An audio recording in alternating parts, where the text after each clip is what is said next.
Wala, anong ginagawa mo dyan, Mi? Hindi, pero nagbibilang ako. Ha? End of the month eh. Ito yung benta natin ngayon. Mm-hmm. Magkano pa ako? Ayan, yung sa bills. Diyan ako excited, Mi. Pag yung sobra kasi yan sa atin, yun yung sahod natin sa buong isang buwan natin tinrabaho. Sana naman Sakto. Ayun, may sobra tayo 500. Tang ina yung sahod natin. Sahod natin 500. Yan yung sahod. Ito yung sobra sa bills. Ito yung natira. Ito yung paghahatian natin. Ha? Ano, at least tayo dalawang ka. isang buwan tayo nagpagod, 500 lang. Ayos. Tapos ito sa puhunan natin yan, dagdag. Di ba?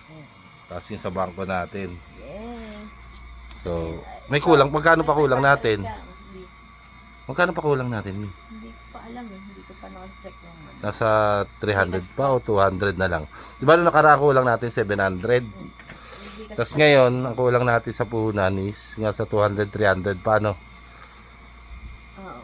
Hindi, magbabayad na ako bukas. Yung order. Magbabayad naman yung Pag nagbayad yung bukas, wala na tayong problema, no? Tapos may sobra pa konti.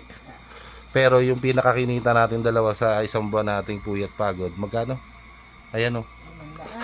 500. Ayun, ayos. Tulog-tulog yan eh. 500, ayos.